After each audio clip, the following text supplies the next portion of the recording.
നമസ്കാരം. ഇന്നത്തെ വീഡിയോയിലെ കാഴ്ചകൾ കോഹ് സുമുവോയ് ഐലൻഡിൽ നിന്ന് കുറച്ച് അകലെയായിട്ട് ഒരു 3 ഐലൻഡുകളുടെ കാഴ്ചകളാണ്. ഐലൻഡ് കോഹ് താവോ, കോഹ് നാങ് യാങ്, അതുപോലെ കോഹ് ഹാങ് തോ, അങ്ങനെയുള്ള പേരുകളാണ്. യഥാർത്ഥത്തിൽ ഇങ്ങനെ തന്നെയാണോ പ്രൊനൗൺസിയേഷൻ എന്ന് എനിക്കറിയില്ല. എങ്കിൽ തന്നെയും ഈ ഭാഗങ്ങളാണ് കാണുന്നത്.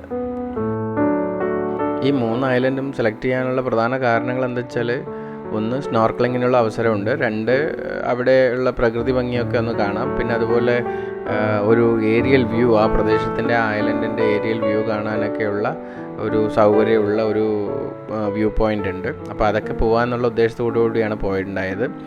അതേപോലെ തന്നെ ഭയങ്കര തെളിഞ്ഞ വെള്ളമാണ്, നല്ല ഭംഗിയുള്ള ഒരു കാഴ്ചകളൊക്കെയാണ് ഇന്നത്തെ വീഡിയോയിലുള്ളത്.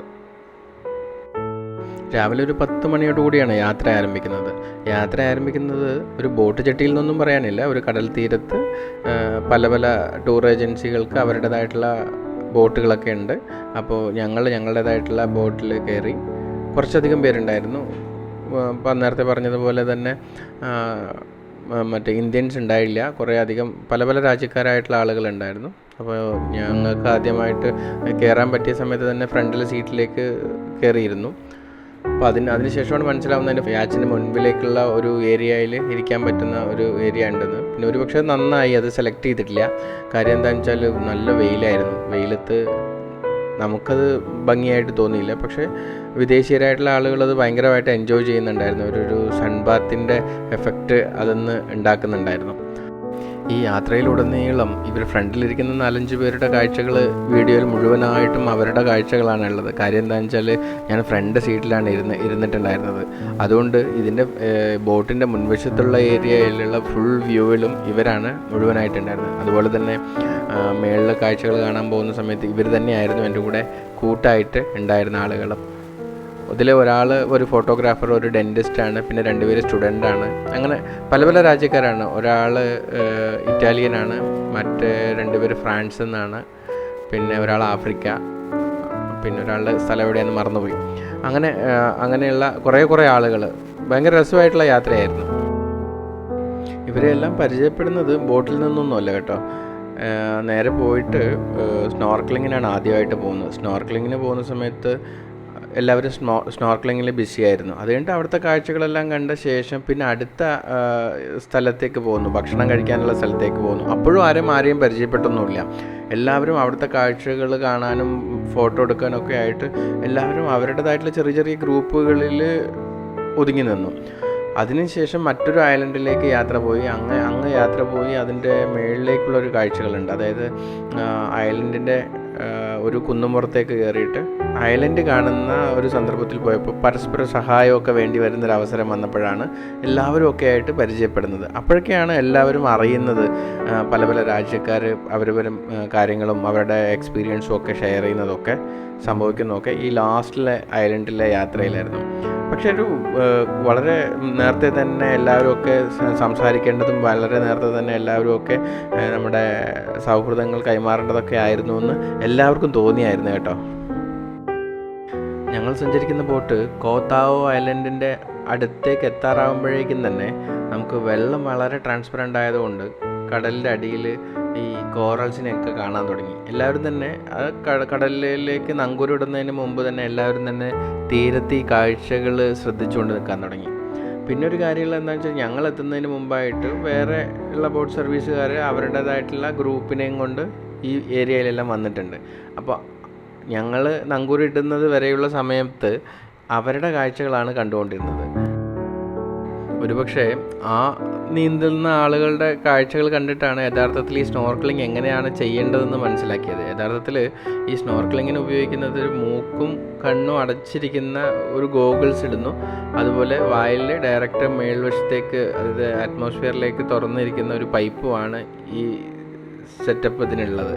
അപ്പോൾ നമ്മൾ വെള്ളത്തിൽ അധികം മുങ്ങിപ്പോവാതെ മുഖം താഴ്ത്തി വെച്ച് നീന്തി വെള്ളത്തിനടിയിലുള്ള കാഴ്ചകൾ കാണുക എന്നുള്ള രീതിയാണ്. ആദ്യം ഒന്ന് പ്രാക്ടീസ് ചെയ്യാൻ കുറച്ച് ബുദ്ധിമുട്ടുണ്ട്. അത് കഴിഞ്ഞാൽ വളരെ ഈസി ആയിട്ട് തോന്നും.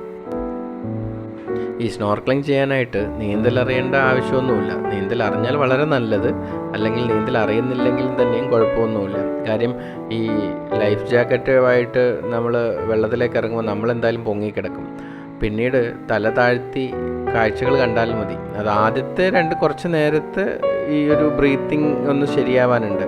യഥാർത്ഥത്തിൽ ഞാൻ കുറേ കാലം മുമ്പ് ഒരു സ്ക്യൂബ ഡൈവിങ് ചെയ്തിട്ട് എനിക്കന്ന് ഭയങ്കര ബുദ്ധിമുട്ടായിരുന്നു. അന്നേ നേരം ജിഷ്ണയ്ക്ക് ഭയങ്കര ഈസി ആയിരുന്നു. പക്ഷേ ഞാൻ ഇന്ന് സ്നോർക്കലിംഗ് ചെയ്യാനായിട്ട് വെള്ളത്തിലേക്ക് ഇറങ്ങുമ്പോൾ ഞാൻ വളരെ മാനസികമായിട്ട് തയ്യാറെടുത്തത് കൊണ്ടാവാം ചിലപ്പോൾ എനിക്ക് വളരെ ഈസി ആയിരുന്നു. പിന്നെ മറ്റൊരു അഡ്വാൻറ്റേജ് എന്താണെന്ന് വെച്ച് കഴിഞ്ഞാൽ ഇത് നമുക്ക് തന്നെ നിയന്ത്രിക്കാൻ കഴിയും. നമുക്ക് ബുദ്ധിമുട്ടാണ് അല്ലെങ്കിൽ ബ്രീത്ത് കറക്റ്റായിട്ട് കിട്ടുന്നില്ലെങ്കിൽ നമുക്ക് തല പൊക്കാനുള്ളൊരു അവസരമുണ്ട്. സ്കൂബ ഡൈവിങ്ങിൽ നമ്മൾ നിയന്ത്രിക്കുന്നതല്ലാത്തത് കൊണ്ടുള്ള ബുദ്ധിമുട്ടുണ്ട്. കാര്യം സ്കൂബ നമ്മൾ പ്രൊഫഷണലി പഠിച്ചിട്ടല്ലല്ലോ ഈ സ്കൂബ ചെയ്യാൻ പോകുന്നത്. നേരം നമ്മുടെ കൂടെ ഗൈഡായിട്ട് വരുന്ന ആൾ നമ്മളെ റിലീസ് ചെയ്താൽ മാത്രമേ നമുക്ക് പുറത്തേക്ക് പൊങ്ങി വരാൻ കഴിയുള്ളൂ. ആ സന്ദർഭങ്ങളിൽ നമ്മൾ പെട്ടെന്ന് പാനിക്കാവാനുള്ള സാധ്യതയുണ്ട്. ഞാൻ ആദ്യമായിട്ട് സ്ക്യൂബ ചെയ്ത സമയത്ത് ഭയങ്കരമായിട്ട് പാനിക് ചെയ്തിരുന്നു.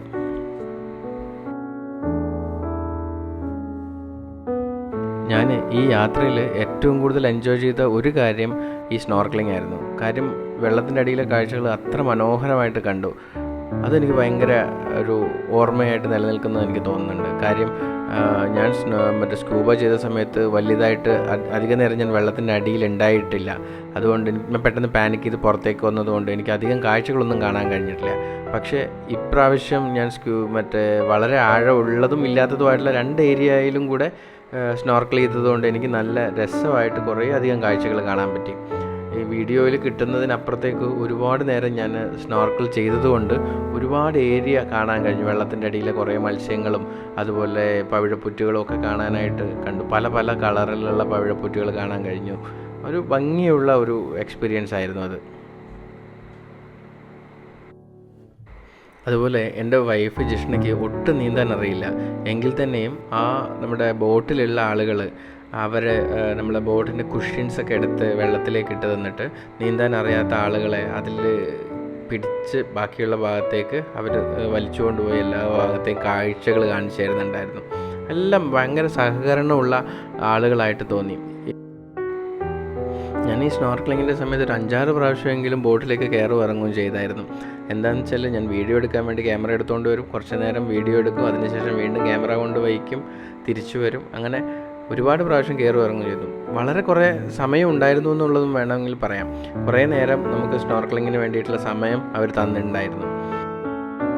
മിക്കവാറും എല്ലാവരും തന്നെ നീന്തിയും ഈ സ്നോർക്കൽ ചെയ്തുമൊക്കെ ക്ഷീണിച്ച് അവശരായ ശേഷമാണ് നമ്മൾ സ്നോർക്കലിംഗ് അവസാനിപ്പിക്കുന്നത്. അതുപോലെ തന്നെ സ്നോർക്കലിങ്ങിൻ്റെ സമയങ്ങളിൽ നമ്മൾ ഈ ബോട്ടിലേക്ക് കയറുന്ന സമയത്ത് എല്ലാവരുടെയും കയ്യിൽ ഒരു വയലറ്റ് കളറുള്ള ഒരു നൂല് കിട്ടുന്നുണ്ട്. ആകെയുള്ള ഐഡൻറ്റിഫിക്കേഷൻ അതാണ് കേട്ടോ. നമ്മൾ വന്ന ബോട്ടിൽ ഉള്ള ആളാണെന്ന് തിരിച്ചറിയാൻ എല്ലാവരുടെയും കയ്യിൽ ആ വയലറ്റ് കളർ നൂലുള്ളതാണ്. അതുപോലെ ഞാനൊരു മനസ്സിലാക്കിയ കാര്യം പറയാം. ഒട്ടും നീന്താൻ അറിയാത്ത ആളുകൾ അവരൊരിക്കലും കടലിലോ അല്ലെങ്കിൽ ഒരു സാഹചര്യത്തിലോ നീന്താനോ അല്ലെങ്കിൽ നീന്തൽ ഉപയോഗിച്ചിട്ട് വല്ല കാഴ്ചകൾ കാണാനോ ഒന്നും സാഹചര്യം ഉണ്ടാവില്ല എന്ന് കരുതിയിട്ടുള്ള ഒട്ടും നീന്താൻ അറിയാത്ത ആളുകൾക്ക് ഇതുപോലെയുള്ളൊരു അവസരം കിട്ടുമ്പോൾ വെള്ളത്തിൽ നീന്താൻ കഴിയുക, വെള്ളത്തിൻ്റെ അടിയിലുള്ള കാഴ്ചകൾ കാണാൻ കഴിയാം. ഇതൊക്കെ കാണുമ്പോൾ അവർ ഒരുപാട് എൻജോയ് ചെയ്യും. ഏതെങ്കിലുമൊക്കെ യാത്രക്കിടയിൽ ഇതുപോലെ ഒരിക്കലും സാധിക്കില്ല എന്ന് അവർ തന്നെ കരുതിയിട്ടുള്ള കാര്യങ്ങൾ സാധിക്കുമ്പോൾ ആ യാത്ര മനോഹരമാവും. ആ യാത്ര നമ്മുടെ പ്രിയപ്പെട്ട യാത്രയും കൂടെ ആവും. ഈ സ്നോർക്കലിങ്ങിന് ഉപയോഗിക്കുന്ന ഗോഗിൾസിനും ഡ്രൈ ട്യൂബിനും എല്ലാം കൂടിയിട്ട് ഏകദേശം 1000 രൂപയാണ് വിലയുള്ളത്. മിക്കവാറും ആളുകൾ അത് സ്വന്തമായിട്ട് തന്നെ വാങ്ങിയിട്ടുണ്ട്. ഞങ്ങളതൊന്നും വാങ്ങിയിട്ടില്ല, എങ്കിൽ തന്നെയും സ്വന്തമായിട്ട് വാങ്ങിയിട്ടുള്ള ആളുകളുണ്ട്. എന്താണെന്ന് വെച്ചാൽ അവർക്ക് ഹോട്ടലിൽ താമസിക്കുന്ന ചുറ്റുമൊക്കെ കടലായതുകൊണ്ട് അവർക്ക് ആ പരിസരത്തുള്ള കടലിലെ കാഴ്ചകളൊക്കെ കാണാനായിട്ട് മിക്കവാറും പേരത് ഉപയോഗിച്ചിട്ടുണ്ട്. അതുകൊണ്ട് പേഴ്സണലി പല ആളുകൾക്കും ഈ സ്നോർക്കലിംഗ് ഡിവൈസസൊക്കെ സ്വന്തമായിട്ട് ഉണ്ടായിരുന്നു ഈ യാത്രയിലുള്ള ആളുകൾ തന്നെ. ഈ പവിഴപ്പുറ്റുകൾക്ക് ഭംഗി മാത്രമല്ല, അത്യാവശ്യം നല്ല മൂർച്ചയുണ്ട്. യഥാർത്ഥത്തിൽ സ്നോർക്കലിങ്ങിന് വരുന്ന സമയത്ത് വെള്ളത്തിൽ ഉപയോഗിക്കാൻ പറ്റുന്ന ഷൂസ് ഇടുന്നതായിരിക്കും നന്നാവുക. അല്ലാത്ത പക്ഷം ഇതിൽ ചവിട്ടി നിൽക്കുമ്പോഴൊക്കെ അതൊക്കെ നല്ല മൂർച്ചയാണ്. അങ്ങനെ 2-3 പേർക്ക് കാലിൽ മുറിവെല്ലാം പറ്റിയിട്ടുണ്ടായിരുന്നു ഈ യാത്രയിൽ. വലിയ ആഴത്തിലുള്ള മുറിവല്ലെങ്കിൽ തന്നെയും അത്യാവശ്യം ഷാർപ്പാണ് ഈ പവിഴപ്പുറ്റുകളുടെ അരികുവശങ്ങളെല്ലാം. സ്നോർക്ലിങ്ങിന് പ്രധാനമായിട്ട് 2 കാഴ്ചകളാണ് ഉള്ളത്. ഒന്ന് ഈ പവിഴപ്പുറ്റുകൾ കാണുക എന്നുള്ളതാണ്. രണ്ടാമത് ഗ്രൂപ്പായിട്ട് കുറേ അധികം മീനുകൾ വരും. ഭംഗിയുള്ള പല പല നിറത്തിലുള്ള മീനുകൾ നമ്മുടെ കൺമുമ്പിലൂടെ ഇങ്ങനെ കടന്നു പോകും. അത് നല്ലൊരു ഭംഗിയുള്ള കാഴ്ചകളാണ്. സ്നോർക്ലിങ്ങും നീന്തലും എല്ലാം കഴിഞ്ഞ് അത്യാവശ്യം എല്ലാവരും ക്ഷീണിച്ച ശേഷം നേരെ പോയത് ഭക്ഷണം കഴിക്കാനായിട്ടാണ്. ഭക്ഷണം കഴിക്കാനായിട്ട് അടുത്ത ഐലൻഡിലേക്കാണ് പോയത്. അവിടെയും കുറേ അധികം സൗകര്യങ്ങളുണ്ട്. ഒരു ഹോട്ടലിൽ സ്വിമ്മിംഗ് പൂളൊക്കെയുള്ള ഒരു ഹോട്ടലാണ്. നമുക്കതെല്ലാം ഉപയോഗിക്കാൻ കഴിയുന്ന തരത്തിലാണ് അവർ ഈ ടൂർ പാക്കേജിൽ തന്നെ അറേഞ്ച് ചെയ്തിരിക്കുന്നത്. മിക്കവാറും എല്ലാ ടൂറിസ്റ്റുകളും ഈ ഹോട്ടലുകളോ അല്ലെങ്കിൽ ഇതിന് പരിസരത്തുള്ള മറ്റു ഹോട്ടലുകളോ ആണ്, ഈ ഐലൻഡിലുള്ള ഹോട്ടൽസാണ് സെലക്ട് ചെയ്യുന്നത്. ഈ ഹോട്ടൽസ് എന്ന് പറയുകയാണെങ്കിൽ വളരെ ചീപ്പ് റേറ്റുള്ള ഹോട്ടൽസ് മുതൽ ഭയങ്കര വലിയ സൗകര്യങ്ങളുള്ള 5 സ്റ്റാർ ഫെസിലിറ്റിയുള്ള ഹോട്ടൽസ് വരെ ഈ ഐലൻഡിൽ ഉണ്ട്.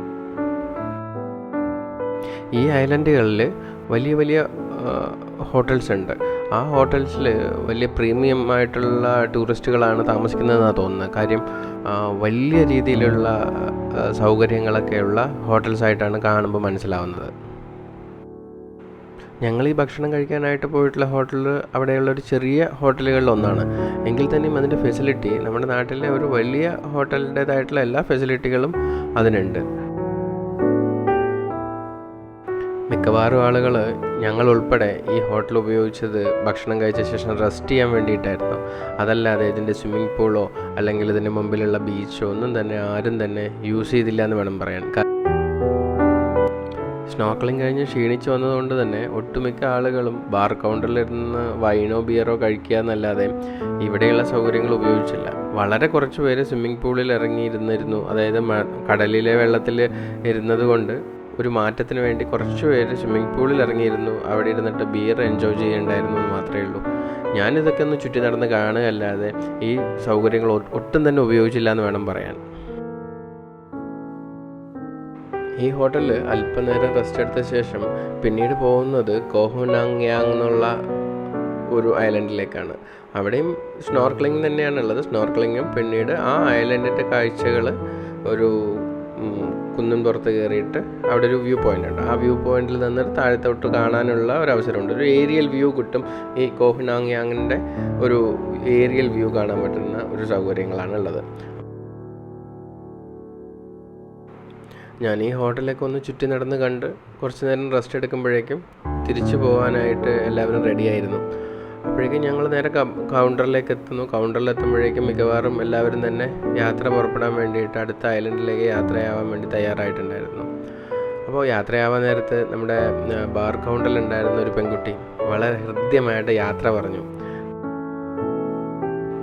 അതുപോലെ ഞാൻ മനസ്സിലാക്കിയ മറ്റൊരു കാര്യം എന്താണെന്ന് വെച്ചാൽ, തായ്ലൻഡിലെ ആളുകൾ, അതായത് പെൺകുട്ടികൾ അധികം ഒന്നും പഠിക്കില്ല, സ്കൂളിൽ പോകാറില്ല എന്ന് തോന്നുന്നു.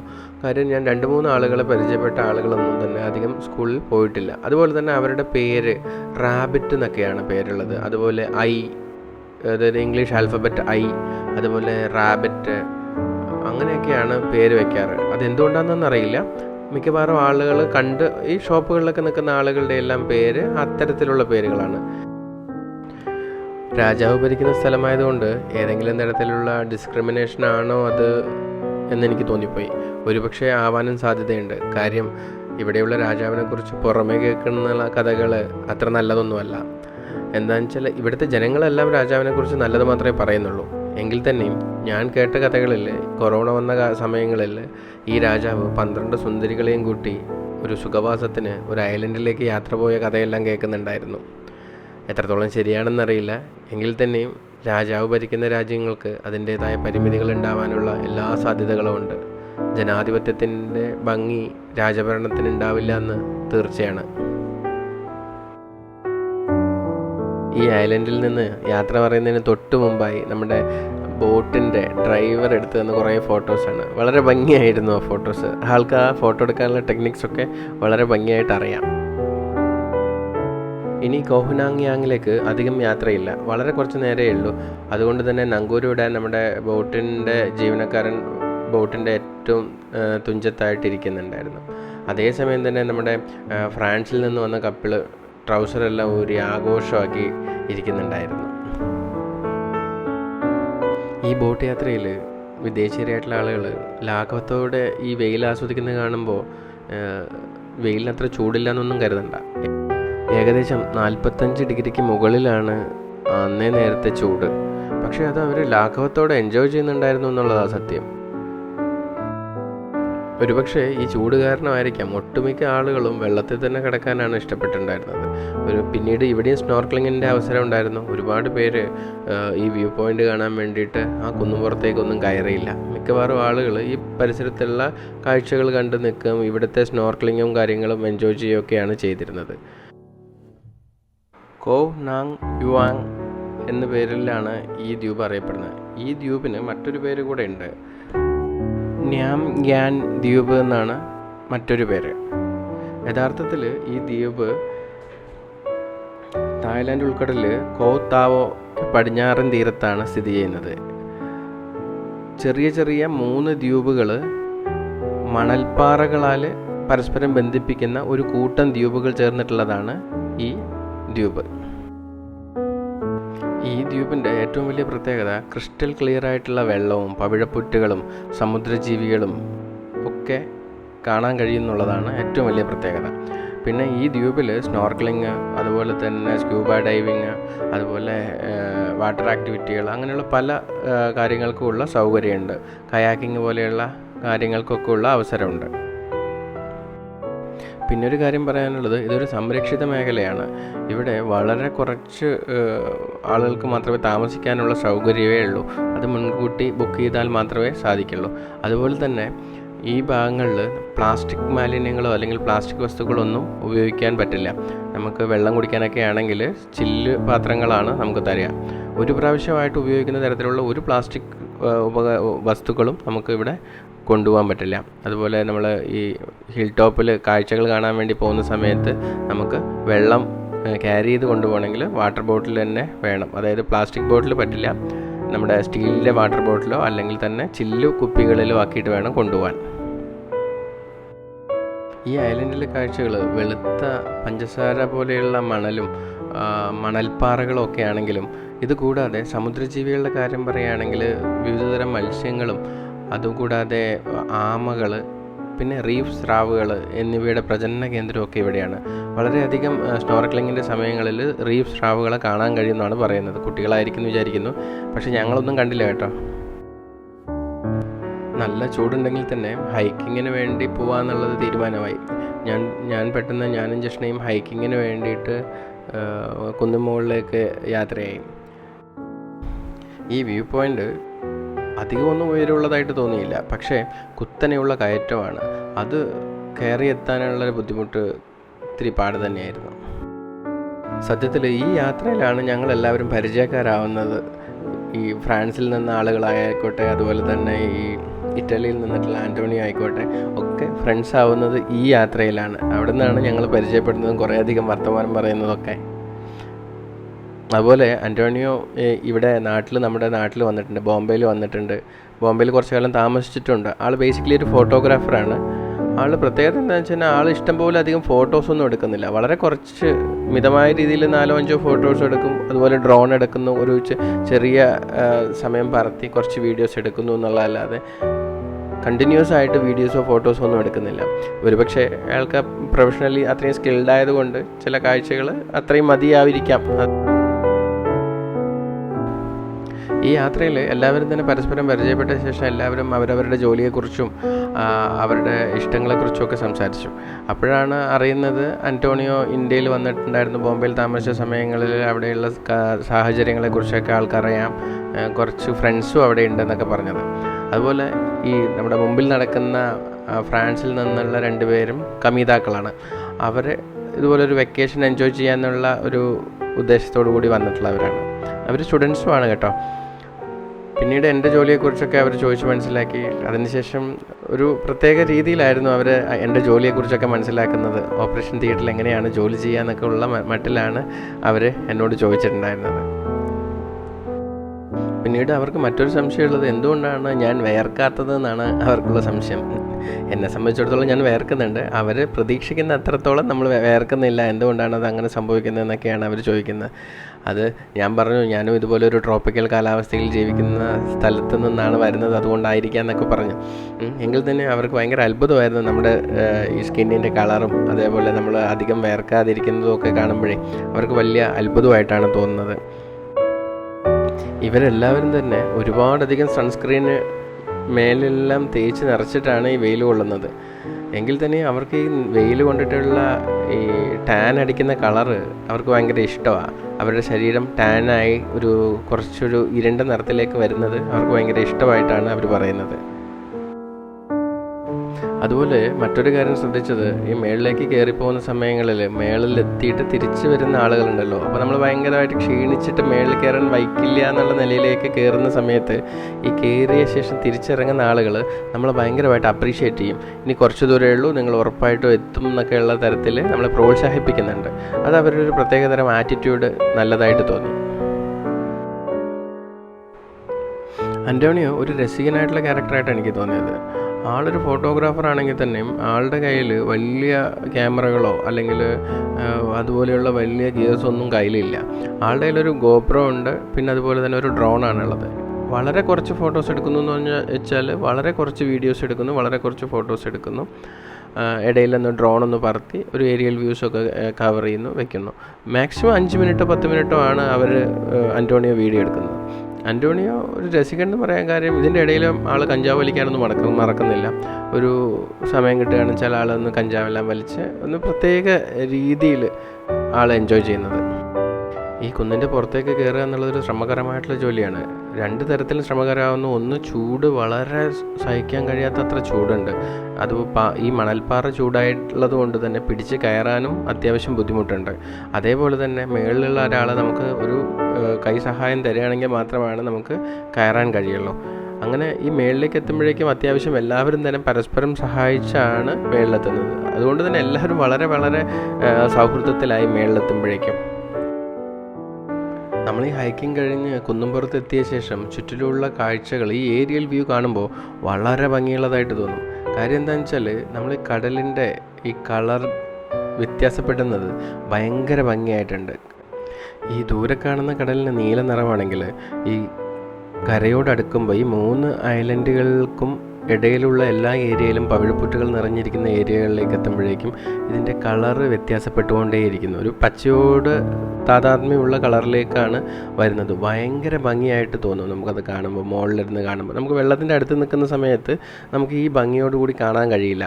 അതായത് ആ സ്ഥലത്തെ ഭംഗി കാണാൻ കഴിയുമെങ്കിൽ തന്നെയും ഈ പരന്ന് കിടക്കുന്ന ഈ സൗന്ദര്യം നമുക്ക് കാണണമെങ്കിൽ ഈ കുന്നിൻ്റെ പുറത്ത് കയറുക തന്നെ മാർഗമുള്ളൂ.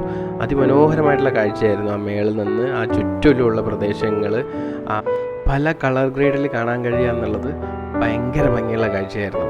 ഈ കുന്നിൻ്റെ പുറത്ത് ഏറ്റവും മുകളിലെ കല്ലിൻ്റെ മുകളിലേക്ക് കയറരുതെന്ന് താഴെ എഴുതി വെച്ചിട്ടുണ്ടായിരുന്നു. അതായത് ഞാനിപ്പോൾ നിൽക്കുന്ന കല്ലിൻ്റെയും മുകളിലെ കല്ലിൽ കയറാൻ പാടില്ല. കാര്യം അത് കയറാനും അത്യാവശ്യം ബുദ്ധിമുട്ടാണ് കേട്ടോ. കയറാൻ സാധിക്കില്ല എന്ന് തന്നെ വേണം പറയാൻ. ഈ മേളിൽ അധിക സമയം നിൽക്കാനും കഴിയില്ല. ഒരുപാട് ചൂടായിട്ടാണ് തോന്നുന്നത്. താഴെ ഉണ്ടായിരുന്ന സ്ഥലത്തുള്ള ചൂടിനേക്കാളും കൂടുതലായിട്ടാണ് തോന്നുന്നത്. ഒരുപക്ഷെ പാറ കൂടെ ചൂട് പിടിച്ചത് കൊണ്ടായിരിക്കാം. ഭയങ്കര സഹിക്കാൻ പറ്റാത്ത ചൂടായിട്ടാണ് തോന്നുന്നത്. വളരെ പെട്ടെന്ന് തന്നെ ഇറങ്ങിയാൽ കൊള്ളാവുന്നുള്ള തരത്തിലേക്ക് മാറി. അതുപോലെ തന്നെ കാഴ്ചകൾ നമുക്ക് കണ്ടു മതിയായിട്ടില്ലെങ്കിൽ തന്നെയും ചൂട് സഹിക്കാൻ കഴിയുന്നുണ്ടായിരുന്നില്ല. ഇവിടെ സന്ദർശകരുടെ സംരക്ഷണത്തിന് വേണ്ടിയിട്ട് ഒരാൾ പോസ്റ്റ് ചെയ്തിട്ടുണ്ട്. ആൾ രാവിലെ മുതൽ വൈകുന്നേരം വരെ ഇതേ സ്ഥലത്താണെന്നുള്ളതാണ് ഒരു കാര്യം. ഈ മുകളിലുള്ള കാഴ്ചകൾക്ക് ശേഷം ഞങ്ങൾ വളരെ പെട്ടെന്ന് തന്നെ താഴത്തേക്ക് ഇറങ്ങി. താഴത്തേക്ക് ഇറങ്ങുന്നത് അത്ര വലിയ ബുദ്ധിമുട്ടുള്ള കാര്യമായിട്ട് തോന്നിയില്ല. വളരെ പെട്ടെന്ന് തന്നെ ഞങ്ങൾ താഴത്തെത്തിയപ്പോഴേക്കും ക്ഷീണം സഹിക്കുക വയ്യായിരുന്നു. താഴത്തു നിന്ന് വെള്ളമെല്ലാം കുടിച്ചിട്ട് നേരെ കടലിലേക്ക് ഇറങ്ങി. വളരെ ആഴം കുറഞ്ഞിട്ടുള്ള ഏരിയയിൽ ഈ സ്നോർക്കലിംഗ് മറ്റേ ഗോഗിൾസും കാര്യങ്ങളൊക്കെ കയ്യിലുള്ളത് കൊണ്ട് വളരെ പെട്ടെന്ന് തന്നെ വെള്ളത്തിലേക്ക് ഇറങ്ങി. തീരെ ആഴമില്ലാത്തൊരു ഏരിയ സെലക്ട് ചെയ്തിട്ട് അവിടെ ജിഷ്ണ പിന്നെ നീന്തൽ പഠിക്കലും കാര്യങ്ങളൊക്കെ ആയിരുന്നു. അതിനുശേഷം ഈ ഭാഗങ്ങളിലെ കാഴ്ചകളെല്ലാം കണ്ടു. അതിൻ്റെ അങ്ങേപ്പുറത്ത് സ്നോർക്കൽ ചെയ്തിട്ട് പവിഴപ്പുറ്റുകൾ കാണാനുള്ള അവസരങ്ങളൊക്കെ ഉണ്ടായിരുന്നുവെങ്കിൽ തന്നെയും ഞങ്ങളതൊന്നും ഉപയോഗിച്ചില്ല. ജിഷ്ണയ്ക്ക് പിന്നെ നീന്തൽ പഠിക്കാനുള്ളൊരവസരമായിട്ടാണ് പിന്നീട് ഈ സ്ഥലം ഉപയോഗിച്ചത്. വളരെ ആഴം കുറഞ്ഞ ഒരു പ്രദേശമായിരുന്നു അത്. ഹൈക്കിങ്ങിന് മേളിലേക്ക് വരാതിരുന്ന ആളുകളെല്ലാം തന്നെ ഇവിടെ സ്നോർക്കിൾ ചെയ്യും, അതുപോലെ തന്നെ പവിഴപ്പുറ്റുകളുടെ കാഴ്ചകൾ കാണുകയൊക്കെ തന്നെയാണ് ചെയ്തിട്ടുണ്ടായിരുന്നത്. പിന്നീട് എന്താണെന്ന് വെച്ചാൽ ചൂട് വളരെ കൂടുതലായതുകൊണ്ട് തന്നെ മിക്കവാറും ആളുകൾ വെള്ളത്തിൽ കിടക്കൽ തന്നെയായിരുന്നു. ഈ ദ്വീപിൻ്റെ ചരിത്രമൊക്കെ വായിച്ച സമയത്ത് മനസ്സിലായിട്ടുള്ളൊരു കാര്യം, 1989 നവംബർ 8 ഒരു ചുഴലിക്കാറ്റ് ഉണ്ടാവുന്നുണ്ട്. ആ ചുഴലിക്കാറ്റ് ഉണ്ടായ സമയത്ത് വളരെയധികം ശക്തിയിലാണ് ചുഴലിക്കാറ്റ് അടിച്ചത്. അതായത് 260 km/h ചുഴലിക്കാറ്റ് അടിച്ചിട്ടുണ്ടായിരുന്നത്. അന്നേ സമയം 14 മണിക്കൂർ ഈ ദ്വീപ് വെള്ളത്തിനടിയിലായിരുന്നു. ഏകദേശം 36 അടി വെള്ളം ഉണ്ടായിരുന്നു ഇതിന് മുകളിൽ എന്നാണ് പറയപ്പെടുന്നത്. അതേപോലെ തന്നെ 1998 2010 ഉഷ്ണജലപ്രവാഹം ഉണ്ടായിട്ട് കുറേ അധികം കോറൽസ് നശിച്ചു പോയുണ്ടായി. അത് ഏകദേശം 12 കൊല്ലത്തെ ആയിട്ടുണ്ട് അത് ഒന്ന് റീഗെയിൻ ചെയ്ത് വരാനായിട്ട് എന്നൊക്കെയാണ് പറഞ്ഞിട്ടുള്ളത്. അങ്ങനെ കുറേ അധികം നാച്ചുറൽ ഡിസാസ്റ്ററിനെയൊക്കെ തരണം ചെയ്തിട്ടാണ് ഈ ഐലൻഡ് ഇന്നും മനോഹരമായിട്ട് നിലനിൽക്കുന്നതെന്നാണ് മനസ്സിലാക്കാൻ കഴിഞ്ഞത്. എന്തു തന്നെയാണെങ്കിലും ഈ കാഴ്ചകളെല്ലാം ലൈഫിൽ ഒരു പ്രാവശ്യമെങ്കിലും കണ്ടിരിക്കേണ്ടതായിട്ട് തോന്നി. വളരെ വളരെ മനോഹരമായിട്ടുള്ള ഒരു ഭൂപ്രദേശമാണ് ഈ ഭാഗങ്ങളെല്ലാം. അല്പം ചൂടുള്ള സമയമാണെങ്കിലും വളരെയധികം ഭംഗിയുള്ള കാഴ്ചകളും ഒരുപാട് ഭംഗിയുള്ള ഓർമ്മകളും ഒക്കെ സ്വന്തമാക്കിയിട്ട് ഞങ്ങൾ നേരെ തിരിച്ച് ബോട്ടിലേക്ക് കയറി. ഇനി ഞങ്ങളുടെ ബോട്ട് ആദ്യം കയറിയ സ്ഥലത്തേക്ക് തിരിച്ചെത്തേണ്ടതുണ്ട്.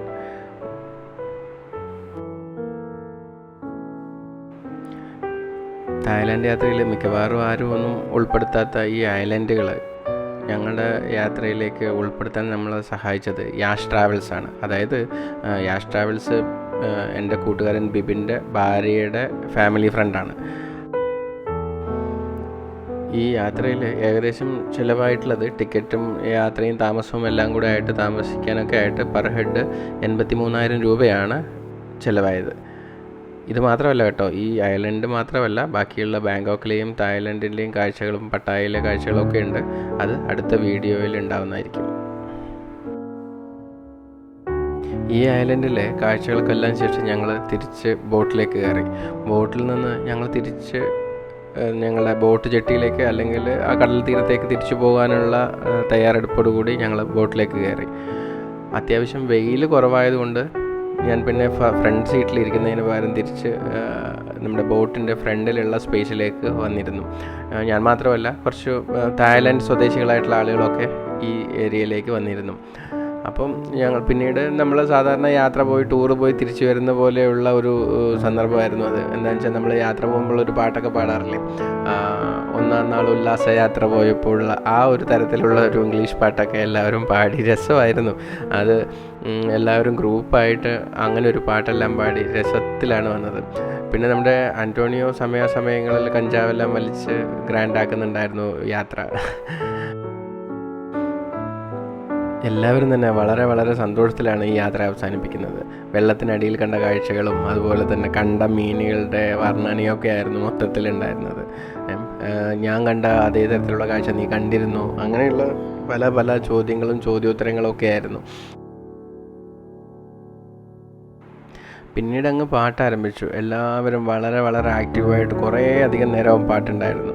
അങ്ങനെ ഭംഗിയായിട്ട് ആ യാത്ര അവസാനിച്ചു എന്ന് വേണം പറയാൻ. അത് കഴിഞ്ഞപ്പോഴേക്കും നമ്മുടെ ഫ്രണ്ടിലുള്ള മറ്റേ പാട്ടും കാര്യങ്ങളും എല്ലാം കഴിയുമ്പോഴേക്കും ഈ യാത്ര അവസാനിക്കുന്ന നേരത്ത് ഒരു ഇറ്റാലിയൻ ആളുണ്ടായിരുന്നു ഈ ബോട്ടിനകത്ത്. പിന്നെ അദ്ദേഹത്തിൻ്റെ പാട്ടായിരുന്നു. അദ്ദേഹത്തിൻ്റെ ഒരു മനസ്സിലാവുന്നില്ലാത്തൊരു തരത്തിലുള്ള പാട്ടാണ്, പക്ഷെ ഒരു വലിയ രസമുണ്ടായിരുന്നു. അവരുടെ ഒരു എന്താ പറയുക, ആ ഇറ്റാലിയൻ ആളുകളെല്ലാം കൂടുതലായിട്ട് എൻജോയ് ചെയ്യുന്ന തരത്തിലുള്ള ഒരു പാട്ടുണ്ടായിരുന്നു. അങ്ങനെ കുറേ തരത്തിലുള്ള ആളുകൾ പരസ്പരം ഒന്നിച്ചുകൂടി ഭയങ്കര ഭംഗിയായിട്ട് ആസ്വദിച്ച ഒരു യാത്രയായിട്ടാണ് ഇതിനെ പറയാൻ കഴിയുക. ബോട്ടിലെ യാത്ര അങ്ങനെ പാട്ടും ഡാൻസും ഒക്കെ ആയിട്ട് കടൽ തീരമോളം എത്തി. കടൽ തീരം വളരെ പെട്ടെന്ന് തന്നെ എത്തിയതായിട്ട് തോന്നി. പോകുന്ന സമയത്ത് എടുത്ത സമയത്തിനേക്കാളും വളരെ വളരെ കുറച്ച് സമയം എടുത്തുള്ളൂ എന്ന് തോന്നി. കാര്യം എല്ലാവരും തന്നെ കാഴ്ചകൾ എൻജോയ് ചെയ്യുന്നത് കൂടാതെ ഈ എല്ലാവരും തന്നെ പരസ്പരം ഫ്രണ്ട്സ് ആയതുകൊണ്ട് ഒരുപാട് സംസാരിക്കാനും ഒരുപാട് കാഴ്ചകൾ കാണാനും അവരുടെ ആശയങ്ങൾ ഷെയർ ചെയ്യാനൊക്കെ ഉണ്ടായിരുന്നതുകൊണ്ട് വളരെ പെട്ടെന്ന് തിരിച്ചെത്തിയ പോലെ തോന്നി. എല്ലാവരും തന്നെ ഇനി കാണില്ല എന്ന് അറിയാമെങ്കിൽ തന്നെയും ലോകം ചെറുതാണെന്നും നമുക്കിനിയും കാണാമെന്നൊക്കെയുള്ള വാഗ്ദാനങ്ങളൊക്കെ ആയിട്ട് ഷെയ്ക്ക് ഹാൻഡോടുകൂടി യാത്ര പറഞ്ഞു. ഒരുപക്ഷെ ലോകം ചെറുതായതുകൊണ്ട് ഇനിയും കാണുമായിരിക്കാം.